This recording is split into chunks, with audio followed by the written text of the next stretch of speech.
নমস্কার, আপনারা দেখছেন সংকেত মিডিয়া, সোজা কথা সহজভাবে। নমস্কার, শুভ সকাল। আজ ঈশ্বর কথার অর্ধশততম পর্ব। ধন্যবাদ জানাই, কৃতজ্ঞতা জানাই, আভূমি লুণ্ঠিত প্রণাম জানাই গুরুজনদের।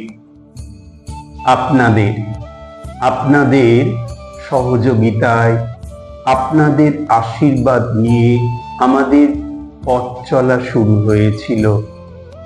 দেখতে দেখতে আজ আমরা 50তম পর্বে।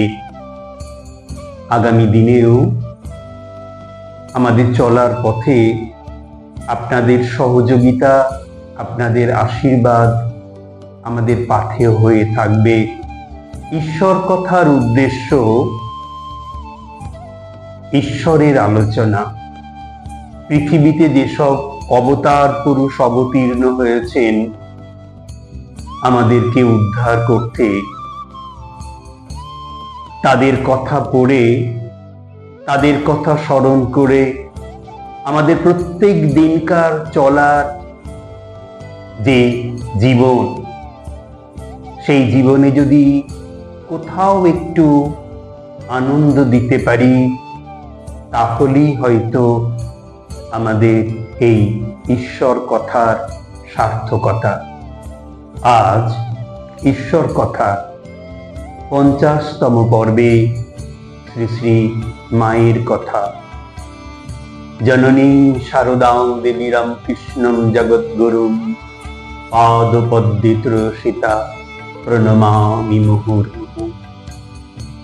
চন্দ্রবাবু কি বলেছিলেন এই কৌতূহল নিয়ে এর আগের দিন মায়ের কথা আমরা শেষ করেছিলাম। আর একটু প্রসঙ্গটা টানি। মা প্রেমানন্দ স্বামীজির কথা তুলে বললেন, দেখো মা, বাবুরামের দেহেতে আর কিছু ছিল না, কেবল কাঠামোখানি ছিল। মা বলে সরজুবালা দেবীকে সম্বোধন করেছে। এমন সময়ে চন্দ্রবাবু উপরে এসে ওই কথায় যোগ দিলেন এবং বাবুরাম মহারাজের দেহ সৎকারের জন্য কয়েকজন ভক্ত যে চন্দন কাঠ, ঘি, ধূপ, গুগল, ফুল ইত্যাদি 400-500 টাকার জিনিস দিয়েছেন তাই বলতে লাগলেন। মা বললেন, আহা, ওরাই টাকা সার্থক করে নিলে। ঠাকুরের ভক্তের জন্য দেয়া, ভগবান ওদের দিয়েছেন, আরও দেবেন। চন্দ্রবাবু প্রণাম করে উঠে গেলেন।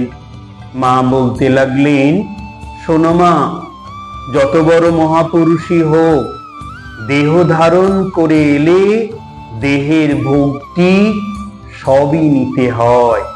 তবে তফাৎ এই, সাধারণ লোক যায় কাঁদতে কাঁদতে, আর ওরা যান হেসে হেসে। মৃত্যুটা তো খেলা। আহা, বাবুরাম আমার বালককালে এসেছে। বালককালে বলতে মা মনে হয় বোঝাতে চাইছেন মাও তখন ছোটই। ঠাকুর কত রঙ্গের কথা বলতেন। আর নরেন, বাবুরাম, এরা আমায় হেসে কুটিপাটি হতো। একদিন কাশীপুরে 250 দুধ শুদ্ধ একটা বাটি নিয়ে সিঁড়ি উঠতে গিয়ে আমি মাথা ঘুরে পড়ে গেলুম। দুধ তো গেলই, আমার পায়ের গোড়ালির হাড় সরে গেল। নরেন, বাবুরাম এসে ধরলে, পরে পা খুব ফুলে উঠল। ঠাকুর তাই শুনে বাবুরামকে বললে, তাই তো বাবুরাম, এখন কি হবে?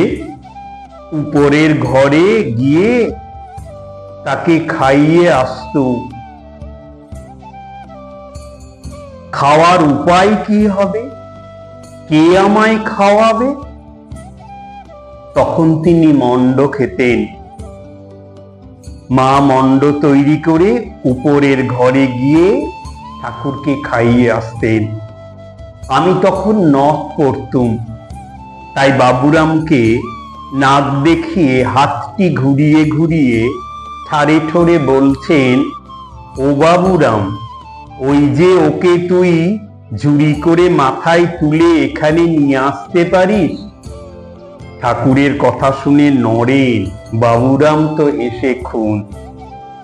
এমনি রঙ্গ তিনি এদের নিয়ে করতেন। তারপর 3 দিন পরে ফোলাটা একটু কমলে ওরা আমাকে ধরে ধরে নিয়ে যেত, আমি খাইয়ে আসতুম। ও কয়দিন গোলাপ মা মণ্ড তৈরি করে দিয়েছিল, নরেন খাইয়ে দিত।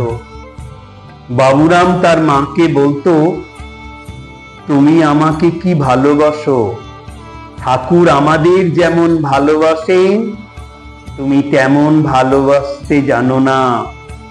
সে বলতো, আমি মা, আমি ভালোবাসি না। বলিস কি রে? এমনই তার ভালোবাসা ছিল। বাবুরাম 4 বছরের সময় বলতো, আমি বিয়ে করব না, বিয়ে দিলে মরে যাব। ঠাকুর যখন বলেছিলেন, আমি পরে সূক্ষ্ম শরীরের লক্ষ্য মুখে খাবো, বাবুরাম বলেছিল, তোমার লক্ষ্য টক্ষ্য আমি চাই নে, আমি চাই তুমি এই মুক্তিতে খাবে। আর আমি ওই বাবুরাম বলেছিল, তোমার লক্ষ্য টক্ষ্য আমি চাই নে, আমি চাই তুমি এই মুক্তিতে খাবে, আর আমি ওই মুক্তিই দেখব। অনেকগুলো ছেলেপিলে হয় যার, ঠাকুর তাকে গ্রহণ করতেন না। একটা দেহ হতে 25টা ছেলে বেরোচ্ছে, ওরা কি মানুষ?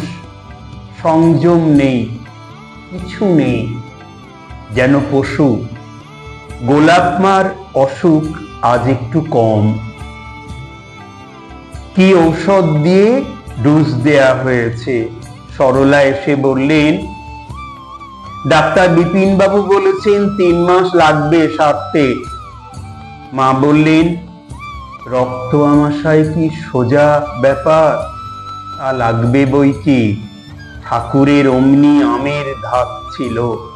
দক্ষিণেশ্বরের এই সময় অর্থাৎ বর্ষাকালে প্রায় আমাশয় হতো। নবতের দিকে লম্বা বারান্দার ধারে একটা কাঠের বাক্স ফুটো করে নিচে সরা পেতে দেয়া হয়েছিল, সেখানে শৌচে যেতেন। আমি সকালবেলারটা ফেলে আসতুম, বিকালেরটাও ওরা ফেলতো।